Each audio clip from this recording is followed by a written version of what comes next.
આપ સર્વોને હેતપૂર્વક જય શ્રી સ્વામિનારાયણ। આજની સત્સંગ કથા વાર્તા નિજ મંદિર સાવરકુંડલા। આજની સત્સંગ વાર્તામાં આપણે પરમહંસ ગાથા અંતર્ગત સદ્ગુરુ શ્રી નિષ્કુળાનંદ સ્વામીનું જીવન ચરિત્ર ભાગ 1। આજે આપણે વસંત પંચમીએ પ્રગટેલા વૈરાગ્યમૂર્તિ શ્રી નિષ્કુળાનંદ સ્વામીને તેમના અક્ષરધામ ગમન તિથિ નિમિત્તે ભાવાંજલિ અર્પણ કરવા માટે તેમના જીવન ચરિત્રની ઝાંખી કરીશું। જામનગર જિલ્લાનું જોડિયા તાલુકામાં શેખપાટ નામે ગામ છે। સૌરાષ્ટ્રથી કચ્છ જતા સાધુ સંતોનું એ વિસામો ગણાતું હતું। આ ગામમાં ગુર્જર સુથાર રામભાઈ અને પત્ની અમૃતબાની કુખે એક પુત્ર રત્ન રૂપે પ્રાગટ્ય થયા। એ જ નિષ્કુળાનંદ સ્વામી વિક્રમ સંવત 1822 ઈસવીસન 1766 મહાસુદ પંચમી એટલે કે વસંત પંચમી ને દિવસે તેમનો જન્મ થયો। તેમના પૂર્વાશ્રમનું નામ લાલજી હતું ને સમૃદ્ધ કુટુંબ તેના આંગણે 10-12 ભેંસો દૂધે, જમીન જાગીર, બળદગાડી, જાતવાન ઘોડી, હર્યો ભર્યો સંસાર। વ્યવસાય સુથારી કામનો હોય તે લાલજી બહુ ભણ્યા નહીં, પરંતુ પૂર્વના સંસ્કારને લીધે લાકડું ઘડતા ઘડતા અંતરમાં વૈરાગ્યની સરવાણી ફૂટવા લાગી, એટલે જીવન પણ ઘડાવા લાગ્યું। પોતે એકના એક પુત્ર હોવાથી માતા પિતાએ ખૂબ લાડકોડમાં ઉછેર્યા। લાલજીની વિરક્ત દશા પિતાએ પારખી લીધી, રખે ને ઘર છોડી ચાલ્યા જાય। એ બીકે 24 વર્ષની વયે સંવંત 1846 ના આધોઈ ગામે કંકુ નામની કન્યા સાથે લાલજીને પરણાવી દીધા। તેઓ પરણ્યા પણ હૈયામાં સંસારી જીવનને ભોગવવાનો સંકલ્પ ઉઠવા દીધો નહીં। એમની અંદર ઢબુરાઈ રહેલો જ્ઞાન વૈરાગ્યનો ઝરો ઝરણું બનીને કાવ્ય રૂપે રેલાવા લાગ્યો હતો। તેઓ વાંસલો લઈ છોડિયા ઉખેડતા ત્યારે તેમને લાગતું કે પોતે દેહાભિમાનના છોડિયા ઉખેડી રહ્યા છે। પછી તો સાચા ગુરુની શોધમાં એમનું મન તલસી રહ્યું હતું। એવામાં સંવંત 1843માં સદ્ગુરુ શ્રી રામાનંદ સ્વામીનો ભેટો થયો, એટલે વર્તમાન ધારણ કર્યા, વૈષ્ણવી કંઠી બાંધી। પછી ગુરુ પાસે થોડા દિવસ રહ્યા, તેમાં પોતાનું હૈયું હેરાઈ ગયું। એ પછી તો વારંવાર સદ્ગુરુ શ્રી રામાનંદ સ્વામીનો સમાગમ કરવા લાગ્યા, જ્ઞાન ભક્તિના મૂળ ઊંડા જવા લાગ્યા। સંસારનું કાર્ય કરે છતાંને જલ કમલવત રહેવાની ભાવના જાગી। લોજમાં મુક્તાનંદ સ્વામી, અગતરાયના પર્વતભાઈ તથા માણાવદરના મયારામ ભટ્ટ, આ 3 સંગાથે તેમને હેત ગાઢ થયું। તે ચારેય ભક્તો જ્યારે મળે ત્યારે સદ્ગુરુ શ્રી રામાનંદ સ્વામીના અપરંપાર મહિમાની વાતો કરે। એમ કરતા કરતા એક પળ એવી આવી કે તે ચારેય નિશ્ચય કર્યો જે સદ્ગુરુ શ્રી રામાનંદ સ્વામી સિવાય ક્યાંની માથું નમે નહીં। અરે કોઈ હથેળીમાં રાધાકૃષ્ણ દેખાડે તોય પણ નિષ્ઠામાં કદીએ ફેરફાર થાય નહીં। પછી તો ચારેયે એકબીજાના સાક્ષી રૂપે જમણી હથેળીઓ જોડી દીધી। પરિણીત લાલજી સુથારે મનથી દ્રઢ ગાંઠ વાળેલી કે છેડા વર્તમાન પાળવા છે, એટલે 9 વર્ષ વીતી ગયા છતાંને પણ આંગણે સંતાન ન જોતા નાતીલાએ તપાસ કરી તો જાણવા મળ્યું કે લાલજી તો છેડા વર્તમાન પાળે છે, તે સ્ત્રીનો સ્પર્શ સુદ્ધા પણ કરતા નથી। આથી સૌએ તેમને ભારપૂર્વક સંસારનું સુકાન સંભાળવા માટે મજબૂર કર્યા। અને 34 વર્ષે સંવંત 1856માં તેમને ત્યાં દીકરાનો જન્મ થયો। તેમનું નામ માધવજી રાખ્યું। પછી સંવંત 1856 ના શ્રાવણ વદ છઠ્ઠ ના દિવસે નીલકંઠ વર્ણી વેશે ભગવાન શ્રીહરિ લોજ ગામે પધાર્યા। તેમનો પ્રભાવ પ્રથમ મુક્તાનંદ સ્વામીએ અનુભવ્યો, પછી સૌ સંતોએ તેમનામાં જીવ જોડ્યો હરિભક્તોના વૃંદ લોજપુરમાં આવે, વર્ણીના દર્શન કરીને ધન્યતા અનુભવે.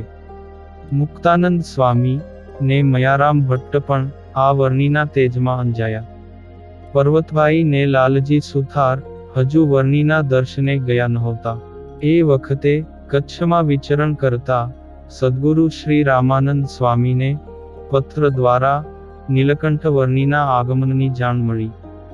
ત્યારે તેમણે સૌ ઉપર એક પત્ર પાઠવ્યો કે તમે સૌ મારા દર્શને ન આવતા લોજપુરમાં જજો, ત્યાં નીલકંઠ વર્ણી પધાર્યા છે, તેમનો દર્શન સમાગમ કરજો.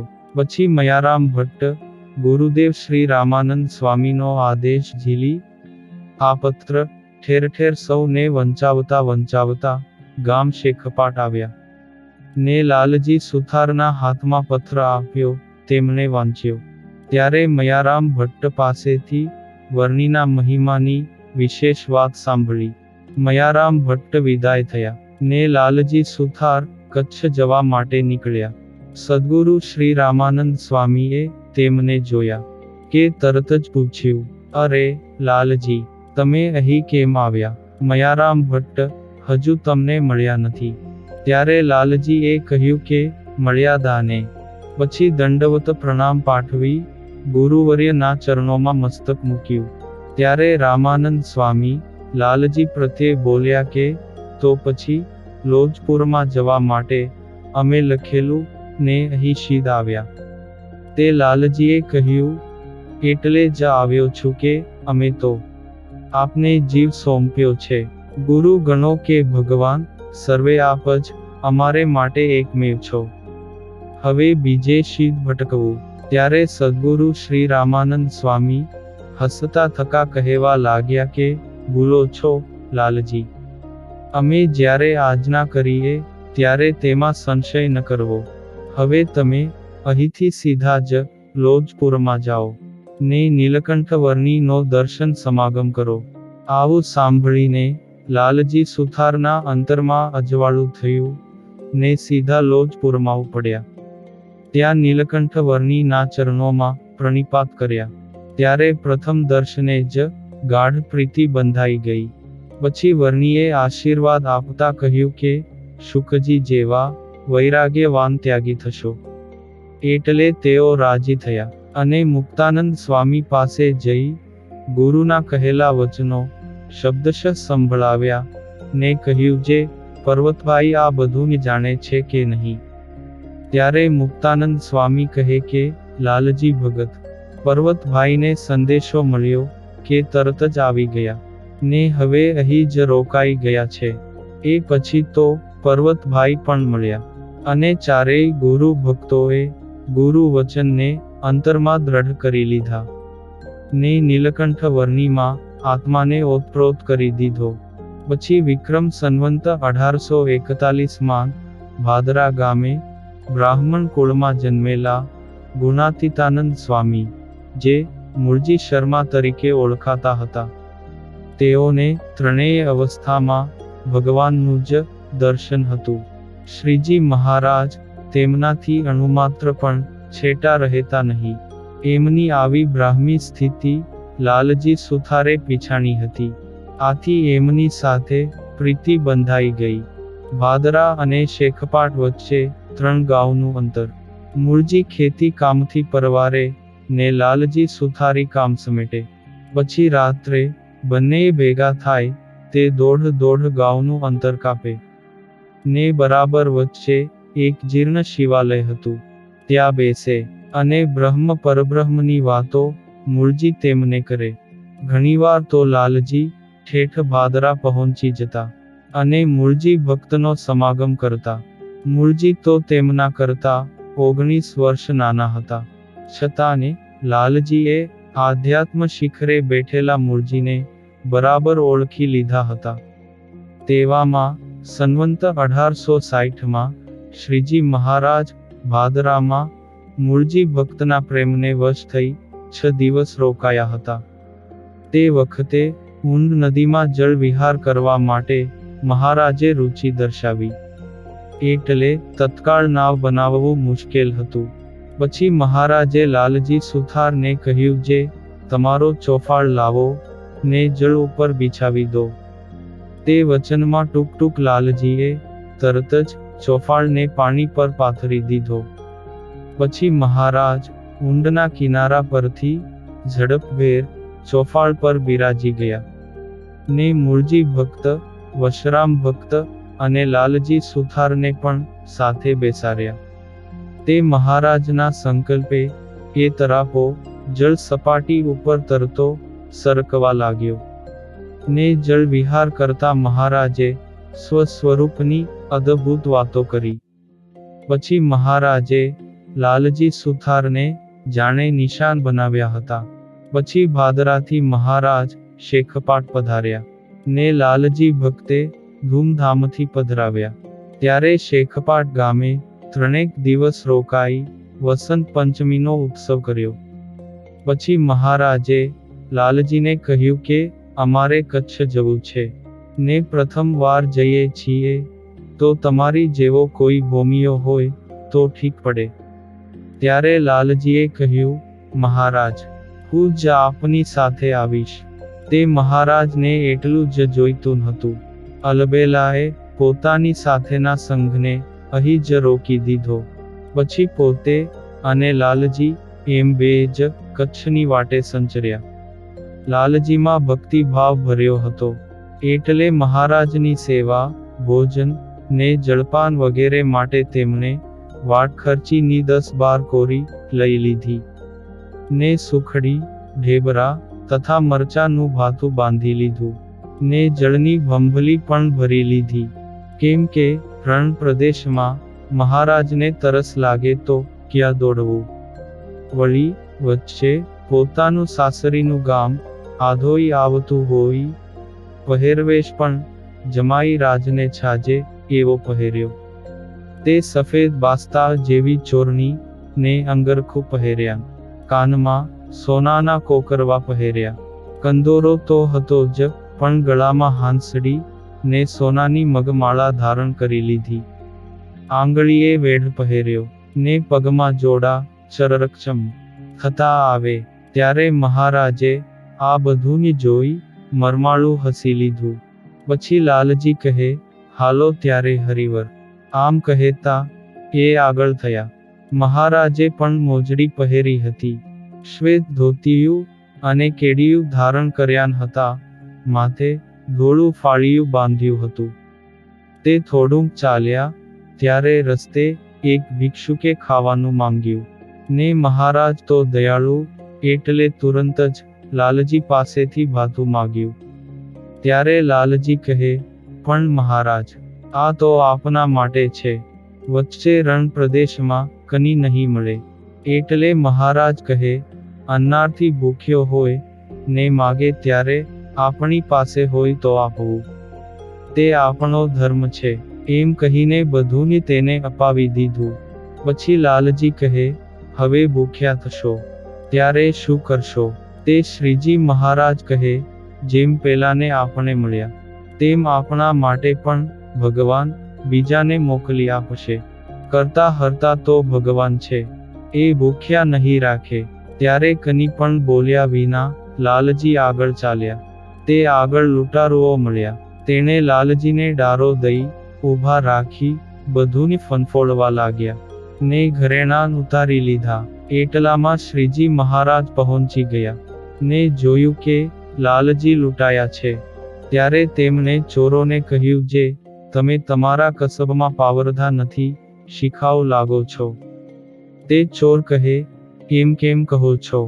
ત્યારે શ્રીજી મહારાજ કહે, આ ભગત પાસે નાણું તો રહી ગયું, તમે તેના પગરખા તપાસ્યા. ત્યારે ચોરોએ ફરીથી લાલજીની જડતી લીધી ને જોડા પગમાંથી કઢાવ્યા. તેમાંથી 12 કોરી નીકળી. એ લઈને ચોર તો ચાલ્યા ગયા. પછી લાલજી કહે, હે પ્રભુ, નાણું તો આપના માટે રાખેલું, જરૂર પડે કામ લાગત. ત્યારે મહારાજ કહે, ધનમાં ભય રહેલો છે. ભગવાનની ઈચ્છાથી એ ભય ચોરને વળગ્યો ને આપણે નિર્ભય થયા. એમ કહીને હસવા લાગ્યા અને આગળ હવે રણ ચાલુ થયું. ઉજ્જડ વેરાન ભૂમિ, વંટોળીએ ગરમ રેતી ઉડે. ક્યાંક મરેલા ઊંટના ખોખા, તો માનવીની ખોપરી અને કંકાલ જોવા મળે. ત્યારે મહારાજને પગે કાંટા, મોજડી સોસરા વાગતા હતા. એવા રણમાં એક ઓઘડ બાવો મળ્યો. તેણે હાથના ઈશારાથી પાણી માગ્યું. તેનું ગળું સુકાઈ ગયેલું, કાંચકી બાજી ગયેલી, એટલે બોલી શકાતું નહોતું. ત્યારે મહારાજે કહ્યું, લાલજી, આમને પાણી પાઓ. તે પેલા બાવાએ ખોબો ધર્યો, ને લાલજીએ ભંભલી નમાવી. તે ગટક ગટક કરતા એ તો બધું પાણી પી ગયા. પછી મહારાજને ભાવપૂર્વક માથું નમાવી ચાલતા થયા. આગળ તો હવે લાલજીને જ ખૂબ તરસ લાગી. માથે સૂરજ તપતો હતો. એ તો તરફડતા થકા બેસી જ ગયા, ને કહે કે, હે પ્રભુ, હવે પાણી વગર નહીં રહેવાય, ને પ્રાણ ચૂંથાય છે. વળી 5 ગાઉ સુધી હવે પાણીની વીરડી પણ નહીં મળે. ત્યારે મહારાજને દયા આવી, ને કહ્યું, જે અહીં વીરડો ગાળો તો પાણી મળશે. ત્યારે લાલજી કહે, મહારાજ, આ તોરણ છે, એટલે તળમાં ઊંડે પણ પાણી ન મળે. ત્યાં વેંત કે હાથના વીરડાથી શું થાય? વળી દરિયા કાંઠો પણ નજીક છે. તે શેર આવે તોય ખારી આવે. ત્યારે શ્રી હરિ કહે, તમે રેતી તો ખસેડો. પછી તેમના વચનમાં વિશ્વાસ લાવી લાલજીએ વીરડો ગાળ્યો. ત્યાં તો મીઠું ટોપરા જેવું પાણી નીકળ્યું. તે મનમાં થયું કે રણમાં મીઠી વીરડી. પછી ગાળીને પોશે પોશે બતક ભરી, ને પ્રથમ મહારાજને બતક આપી. ત્યારે હરિવરે કોઠો ટાઢો કર્યો, ને તે પ્રસાદીનું જળ લાલજીને પાયું. એટલે તેમના જીવમાં જીવ આવ્યો. પછી બીજી બતક ભરી લીધી, ને જતા જતા સહેજ કોગળો કરવા માટે ઘૂંટડો ભર્યો, તો ખારું પાણી હતું. પછી તો ચાલતા ચાલતા મહારાજને બાવળના કાંટા વાગેલા. તે એક બાવળ નીચે બેસી ગયા, ને કહ્યું, જે લાલજી, કાંટા ખૂંચે છે, તે કાઢી શકશો. એમ કહી લાલજીના ખોળામાં ચરણ ધર્યા. તો બંને ચરણોમાં કાંટાના નિમિત્તે મહારાજે દિવ્ય 16 ચિહ્નોના દર્શન કરાવ્યા. ત્યારે લાલજીના જ્ઞાનચક્ષુ ખુલી ગયા, ને અહો ભાવમાં ગરકાવ થઈ ગયા. એમ કરતા આધોઈ ગામ આવ્યું. તેના પાદરમાં ઝાડ નીચે વિસામો લેતા મહારાજે લાલજીને કહ્યું, જે આ ગામમાંથી ભિક્ષા માગી લાવો, તો ઠાકોર જમાડીએ, કેમ કે બહુ જ ભૂખ લાગી છે. ત્યારે હવે લાલજી મૂંઝાયા, કારણ કે આ ગામમાં તેમનું સાસરું હતું, અને પત્ની પણ પોતાના 2 બાળકોને લઈ પિયરે આવી હતી. વળી બધાય લોકો પોતાને ઓળખે છે, અહીં તો ભિક્ષા શે મંગાય? આમ ગડમથલ ચાલુ થઈ ગઈ. ત્યારે લાલજીએ કહ્યું, જે હે પ્રભુ, અહીં મારા ઓળખીતા ઝાઝા છે. તે મહારાજ કહે, તમને કોઈ ઓળખે નહીં, તેવા કરી દઈએ તો? ત્યારે લાલજી કહે, તો કોઈ વાંધો નહીં.